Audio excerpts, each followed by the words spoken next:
if you're dating, right, to look for a life partner, and then as a lady, you happen to find a man who's not mature, he's not ready to settle down, he's still, in his boy era, he still wants to run around, be in the streets, like they say, then you're wasting your time. With age comes maturity. The man should be more mature. Mastermind Podcast. In real life, I'm not happy 247. But if you know me and I don't know you, to you, I am a celebrity. There is always a reason to love. People that say they love unconditionally for no reason, it's a big lie. Mastermind Podcast. The show where we give you nothing but nuggets.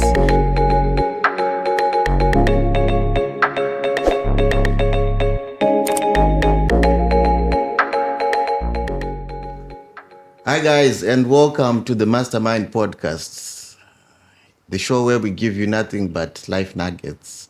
And today I'm joined by Samantha Monera, and we are going to be discussing about relationships. I'm your host, Adoration Bizure, and guys, on this show we are always up to date on issues that you want to hear. And today, like I said, we are privileged to have Samantha on the show. And Samantha, today, as I said to the viewers, we are going to be talking about relationships. And one of the burning issues when it comes to relationships is the issue of age.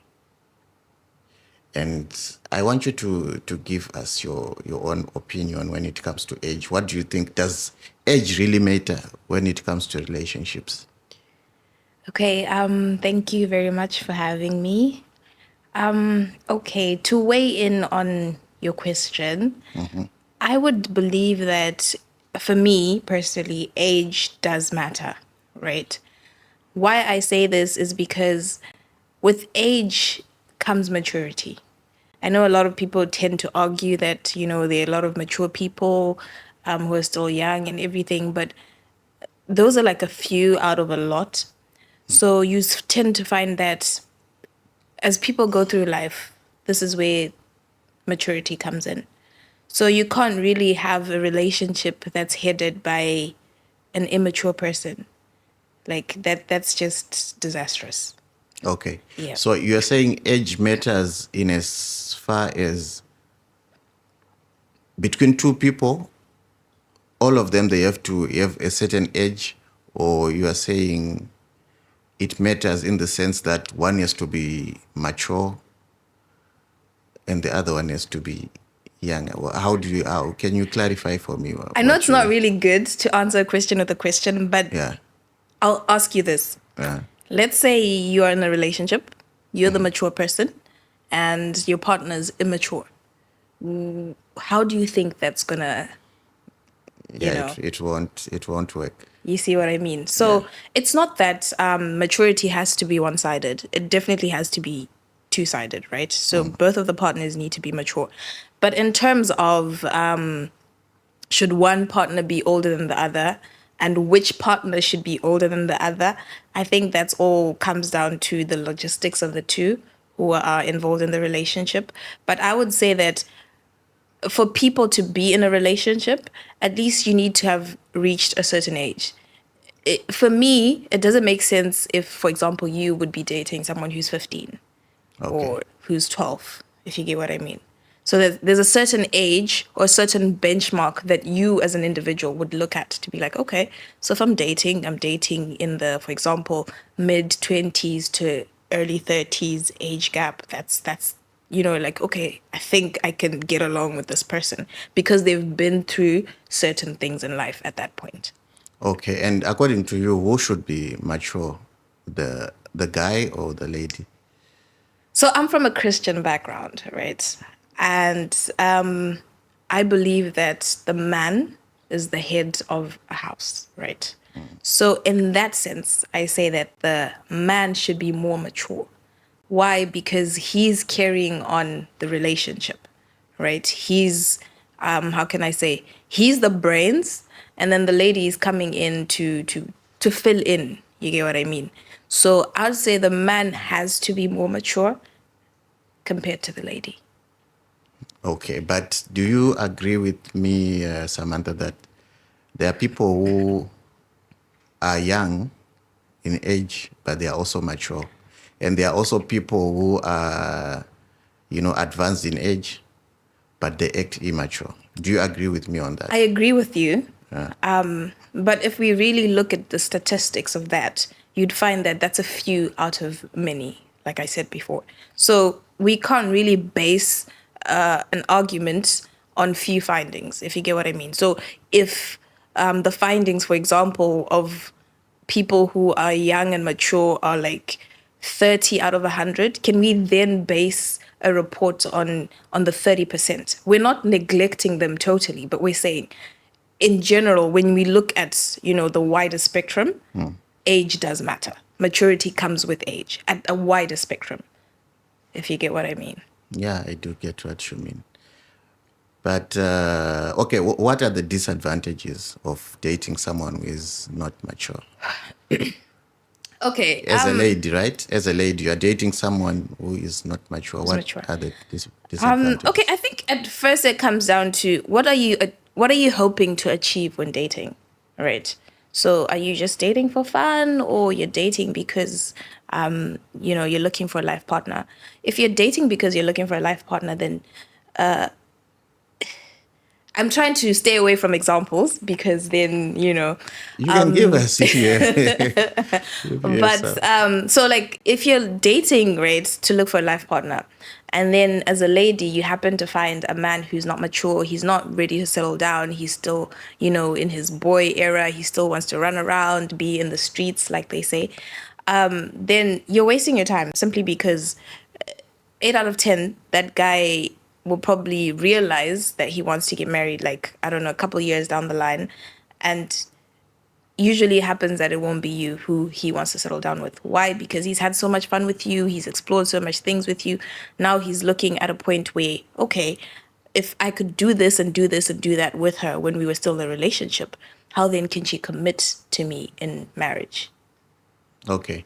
I think also our viewers might want to know your definition of maturity. I think You're trying to put me on the spot here. You're trying to put me on the spot. Can I plead the fifth? Yeah. But I think it's important for them to know, because like now you're explaining about the disadvantages of dating someone who is not mature. So I think people might want to know who is immature to you and who is mature to you. Okay, before I give you an answer, right? What would you consider as maturity? For me, I think maturity is someone who knows what he wants, what he or she wants. Okay. And someone who has their own principles. Of course, for me, I cannot say I would want to define or to have a template of what are principles for them. But someone who knows what they want, Yeah. someone who has a vision, and someone who has principles. Okay. That's for me. Yes.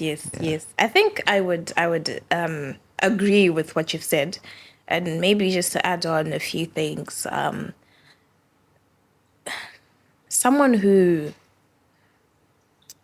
has a vision, right? But also knows what they have to do to be able to obtain their vision.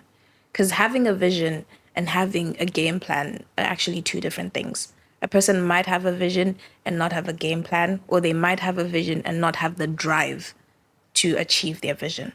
So for me, I think I'd add on to a person who has a vision and is willing to work towards attaining it. Okay.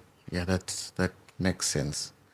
That makes sense. But there are different, situations that people find themselves in. Yes, that's the thing. That's the thing. I feel like we can't give a yes or no answer. It's not black and white. You get what I mean? So it's something that, yes, we can talk about, but my opinion could be different from yours, and it could be different from the next person. But at the end of the day, I think it all comes down to what you are looking for as an individual. Okay. But can we say someone who is ready to settle down, someone who is ready to get married, are the mature ones? No. Or, You see, that's the funny thing. I mean, someone might be ready to get married for the wrong reasons. You Like get what I what? mean? Give me some examples. So, for example, as a lady, I might just want to get married because I'm tired of staying maybe with my parents, or I'm tired of staying under, the rules of my parents. So I'm thinking, okay, if I get married, then I get to do my own things in my own house and, that type of thing. Or maybe I'm coming from a background where things aren't really good at home and, the situation is tough. And I'm like, okay, I might get married and this might bring maybe a helping hand to the family. You get what I mean? So just because I've been pushed with a certain situation or from a certain angle doesn't necessarily mean that I'm mature or ready to get married, right? So I don't think maturity, I don't think really that a person who's like ready to settle down would be termed mature. They could be ready to settle down, but still be immature. Okay, so can you also give me like examples of good reasons of getting married? Okay. Should I talk about textbook examples? No, it's something practical. We need. Okay, we need so something practical. examples of good reasons to get married. You could get married because you want to start a family. That could be a good reason. You could get married because how do I put this? Okay, I think you could get married because you're ready to start a family. Yeah, let's stick to that. Before I say the wrong things. But okay, that's fine. I think what people might also want to know is, okay, now we are saying someone needs to be mature, right? Someone needs to be mature first. Okay. But who is going to measure this maturity? Is it the society? Is it the partner? Is it the relatives? Because when let's say I'm going out with you, Yeah. I can be blinded by love. And then I would just conclude, Samantha, she's mature. And because of the love that I have for you, I'll be having for you, right? True. So now who is supposed to measure the maturity, or who is supposed to be like an observer, and who has the authority to say this one is mature, this one is immature?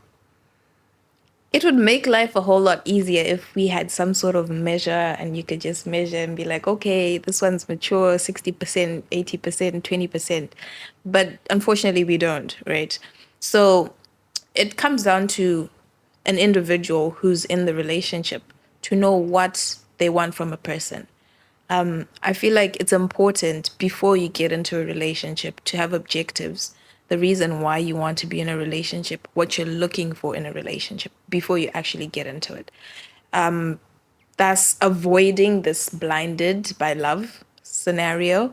Because, for example, if I know that I want to go to the supermarket, I want carrots, I want beans, I want tomatoes, right? If I go to the supermarket, I have my list, I get to the supermarket, I see butternuts, I see watermelons, I see oranges. But at the back of my mind, I know what I came for, right? So I, as a responsible person, would pick what I came for first. And then if I have change, maybe get oranges and apples and whatever, right? So I feel like it's the responsibility of you as an individual, right? Yes, we might want help from our family, our friends. They can then weigh in, right, their options or their opinions of the person. But for me, I should be able to see that, okay, so from what I'm looking for, okay, this, I'm getting most of what I'm looking for here, or I'm not getting anything at all. Okay, but do you agree with me that sometimes your perception can be wrong? I do agree with you.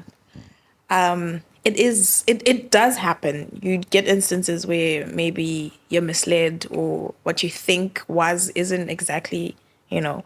So I guess that's where family and friends come in, because I mean, you're gonna get warnings, or people are gonna tell you, you know what, Mon wako you see now. But then, like I said, I think it comes down to an individual, because no matter how many warnings you get about a person, as long as you as a person are not ready to see it, you won't see it. They might tell you, they might come even with evidence and tell you, this person, we've seen them doing 1, 2, 3, 4, 5, 6. These are the pictures or these are the videos. But you'll always find a way to make an excuse for that person. So this is why I say it comes down to an individual, because as an individual, then it's your responsibility to be like, okay, let me look at this person beyond her makeup, beyond, the wigs and everything. Like, what is this person, like their personality, out of everything? Like, how do I connect with this person? Yeah, I get you. I'm sure the viewers are also getting what you're saying. And we said we are talking about relationships. Yes. And right now we are focusing more on maturity, on age. Mm-hmm.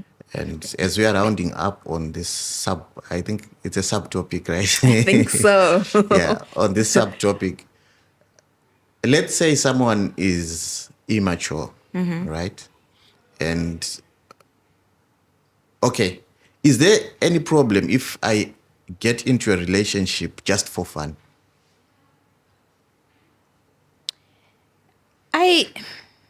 Let's say, is there anything wrong? I'm not ready to get married, and I just want to while up time. Yeah, I just want to while up time. Fun. I need someone to talk to, I think the question I'd have for that is, have you let the other person know? I think the problem comes when you know what you want, but you haven't communicated that to your partner. The reason why I asked you this question is because if someone is immature, right, that person is not ready to marry, like what you're saying, is not ready to settle down, like what you just said. And if they are immature and they just want to have fun, how do you see it? And you also want to have fun. And like I said, I think it depends. It all goes back to, why are you getting into a relationship, right? I think I'll give an example of, like, when we're back in primary school. I think I'm not the only one who had a relationship in primary school, but that was just for fun, if you get what I mean. Like, it was. don't put me under the spotlight, please. Just know I was young. I was very young, So I mean, it's not like I thought I was gonna marry the guy I was dating at that time. Of course, it was just for fun. So I think I would ask, what kind of fun do you then want to have? Is it harmless fun or is it harmful fun? Because I think it also weighs into the question, as in, okay, I'm immature. A 10-year-old can be immature and they want to date for fun. I mean, primary school kids, me, and as an example, do you get into relationships, right? Which grade were you in when you had the relationship? Okay, I was in grade 7. Okay. And it only lasted for 2 days because I was scared of my mom, right?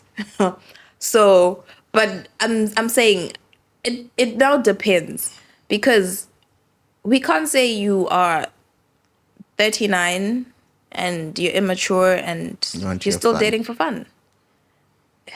That's, yeah. Yeah, I get you. I get where you are coming from. Yeah. Okay, and then the other issue. Okay, let's put this on the side now, the issue of maturity and all. Now we want to talk about finances. Money. Money makes the world go round, guys. Yeah, so is money really important in relationships? Is it something that can, make the relationship in a better position? Does it affect a relationship? A relationship. Yeah. The lack or the availability of it. The truth of the matter is, money does matter. I mean, if it didn't matter, I wouldn't be going to work. You wouldn't be going to work. You get what I mean? So we do need money because But do we go to work because of people we love, of relationships that we are in? No, I'm just talking about money in general, like as human beings to be able to survive, right? Okay. We need money, right? So then I'll bring that back to, we're in a relationship. I'm dating to marry. I want to see if you are, for example, for you, right? You're in a relationship, maybe you're ready to settle down. In our culture, you have to pay bride price, right? So how are you going to do that without money? How are you going to take care of the family without money? Maybe you want to spoil your girlfriend. It's her birthday. You want to buy her a gift, a present. How are you going to do that without money? But money comes and goes. Yes, it does. But that's just how life is. But it doesn't mean that it's not important. So should we hinge our love on money? Should money be part of the foundation of love relationships? That is a very, very interesting question. Okay, I'll give it like this. I will say money is part of the necessities of a relationship. It's not the only necessity. So just like as human beings, we've got certain needs, right? We can't base our existence on one need. We need all the needs, if you get what I mean. So I'll say I wouldn't base the entire existence of a relationship on money, but I'd say money does contribute towards the relationship. Let's say it's not there and the relationship is there. Tell me, how does it affect? The relationship is already there, and unfortunately there's no money. Or the money was there and then it's no more money. It's no more money. Yeah. But is it always going to be no more money? Because if it's always going to be no more money, then... No, we are talking about that period when there is no money. I think it now comes down to what you've based your relationship on. So if you've based your relationship on the fact that, okay, I'm driven to be in a relationship with this person because they have money, then as soon as the money goes out the window, so does the partner. But if you know that, okay, I'm here, I'm with this person, I'm here to build with this person, you stand with them through thick and thin. Just like you said, money comes and goes, right?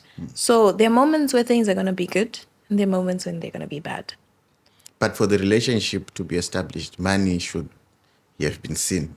Is that what we are saying? Should have been seen. There is money, so... Okay, I'll ask you this. I'll ask you this.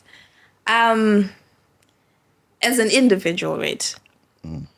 If you are going to apply for a job and they tell you, okay, unfortunately, we don't pay in money, but we give you bread, for example. And then you go to another job and they say, we give you money, $5,000 a month. Which job are you going to choose? The one with money. That's my answer.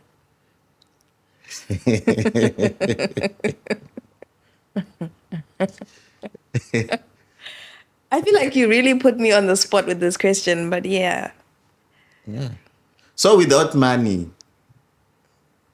It's just like as an individual, if there's no money involved in something that you're putting energy into or effort into, if you're not going to get compensated at the end of the day, you feel like you're just, But tell me something, Samantha. How does it really affect the way you felt for someone? I know there's going to be lack. Maybe you are not going to be able to go out, to go for holidays, and to do some other things. But how does it affect the feeling that you had for that person? Because now there's no money, or he doesn't have money. I think I needed to have gone through that to be able to experience, to answer your question. But I think from a general point of view, right, if it's from a position of there used to be money You used to be spoiled or taken on holidays, on vacations, and you name it. And now you've hit a dry spell, things aren't moving well, and it's just totally the opposite of what you're used to. Like I said before I say what I want to say, it depends on the basis, like what foundation your relationship has. If it was money, then like it's guaranteed that partner is going to leave you, because what's in their head is the things that you can do for them. What's in their head is you giving them flowers every week, or you taking them to the Maldives, whatever. But This I type of think thing. from what you were saying, I don't know, maybe it's just me, but I think even the viewers as well, I think you gave this perception that money is everything. I think when we started, you actually said money makes the world go round. And I did, because without, you know what? It does. The world is moving because of money. But then I feel like in terms of relationships, or rather in terms of the way you're asking me this question, is you want to take money and put money here, like this cup, and be like, okay, this is money. So this is money, and then this is the relationship. So because there's money in the middle, the relationship is moving. But if you remember what I said before, money is not the only pillar of the relationship. It helps. So it's like for example, this stool, right? If we take away one leg, it could still stand. You know what I mean? for a while. Is it for a while, or I think that's on Or you, uncomfortably, right? uncomfortably. Uncomfortably, but it's standing. You get what I mean? So it's part of what makes the relationship go round. It's not the only thing. It's like saying, what example can I put? Choose between water, oxygen. Like, you need both of them. Okay. You get So what I what mean? percentage would you give? Out of 100, would I give money? In fact, who should be having the money in the first place? Who is supposed to be having the money? Are we supposed to be having all of us to be financially stable? Or one of us has to be financially stable and the other one is okay? Or what? What are we saying here? For me, I would like a scenario where we're all financially stable, we're all financially literate. That way we don't put the weight on one person. We balance it out, if you get what I mean. So if you're going to have money, right? At least teach your partner how to have money, if you get what I mean. Because at the end of the day, I think it comes down to, if the pressure is on one person, like, they feel the burden alone. And then the other person they don't really feel what you're going through. But if we're all coming together and be like, okay, this is how it is, this is what we're doing, this is how I can help you, and you're saying this is how I need you to help me, and we're meeting in the middle, then I believe we'll have a stable, healthy relationship. Okay, guys, you're hearing it from yourselves, from Samantha, her sentiments regarding money. And you draw your conclusion from what she was saying. But I feel like what she's saying is something that is so practical, even though there are certain gray areas, what I would deem as gray areas. But what she's saying is flowing, and it sounds to be real. Okay, so now let's go to the other issue. And this is one of the things that is really affecting most relationships. And this issue is something that people have found themselves end up in. It's not something like that started when they started the relationship. and others, they actually choose to have that kind of a relationship set up. And this is about distance, long distance relationships. What's your take when it comes to long distance relationships? Why do I feel like you just want to keep putting me on the spot with these questions? Yeah, we need to know what you think. Long distance relationships. Personally, I've never really been for long distance relationships. Why? Because I feel like it creates room for so much to happen.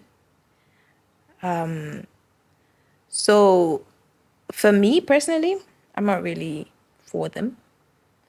But you might find instances where you find yourself in a long distance relationship. How then do you cope? Is an interesting question that I might not have answers to. Because you are not for long distance relationships. I'm not for long distance relationships. I guess with the long distance relationships, right, there needs to be a lot of trust. You need to be able to trust your partner a lot. So the basis or the foundation or one of the pillars, I would say, to a long distance relationship has to be trust. Okay, but trust is end, right? Yes. Do you agree with me that? Yes, I agree. Yeah. So what is it that the other person has to do for them to end that trust? So, okay. If you get a a plain sheet of paper, right? When you get the paper, right, it's plain. There's nothing on it. But when things start happening, you start getting marks or maybe you start scribbling on it, or maybe your partner starts misbehaving. This is when we start coloring onto the paper. So I think when you're together, or initially in essence, at the start of a relationship, we're all a clean white sheet of paper. What your partner then does is what makes the paper clean or dirty. So how do you regard your partner? What do you do to your partner? Are you flirting with other people? Are you dating other people on the side and you and your partner agreed to be exclusive? These type of things. So these type of things then now infiltrate the trust that you have. Okay. So for you, trust is not end. It's supposed to be there from the start, and then we end up messing it up whilst we are in the relationships. No. I think I agreed with you that trust is earned, right? But when we come initially, when we start off in a relationship, or rather when I start off in a relationship, there's a certain amount of trust that I've given you, right? So for example, let's say we start on a 2. And then the things that the way you treat me or the way you behave, then either determines whether we're going up the scale or we're going down. Okay. Yeah. Okay, I get you. So what is really is the absence of someone whom you have a promise with, whom you are in a commitment with. How does it affect when you guys had promised each other something and you agreed on certain things? Mm-hmm. How does this then affect in long distance relationships? Okay. Let's say, for example, right, you promise to see each other every week. And then it happens to be that your partner now moves opposite sides of the country, or maybe even opposite continent. You can't see each other every week now, can you? No, you can't. Exactly. So what then happens is we've created a void. So there's that void that's been left because I'm used to seeing you every week. Or maybe I'm used to having coffee with you every Friday and we discuss our week, how our week has been, right? There's that void that's been created. Now, because of that void, the things that then happen around us can determine whether our relationship is going to be stable or shaky. Okay. But the drive, the focus should not, isn't it like the ultimate goal should be our focus, like what we want to get out of this relationship? Isn't it something that we should focus on to fight all these other things that will be happening because of the distance? Is it possible for the ultimate goal to drive us and fight any other obstruction and distractions that might be happening? It's very much possible. I do believe that all of this does come down to what you've agreed on, right? What are you standing on? What's the basis of your relationship, right? What are the foundations, the pillars of your relationship, right? So, because, for example, you are running a race, right? At the end of the race, you've been promised a block of cheese, right? You really want this cheese. But whilst you're running the race, you find potatoes, tomatoes, cherries, plums, You can be tempted to stop over and have some plums. You get what I mean? You can be tempted to stop over and have an orange. But what you really want is the cheese. So we're saying temptations are there, and we can't hide the fact that temptations are there. Yes, your end goal or your vision might be the cheese, but you might find obstacles in the way. Okay, so guys, Samantha here, she's saying, in as much as you might want things to to work in long distance relationships, sometimes it might end up not the case, right? I like the way you said sometimes. Thank you for putting the word sometimes. Yes, Yeah. sometimes it might not. Sometimes, is it sometimes or most of the times? Oh, it's sometimes. Let's say sometimes. Let's just be safe sometimes. Yeah.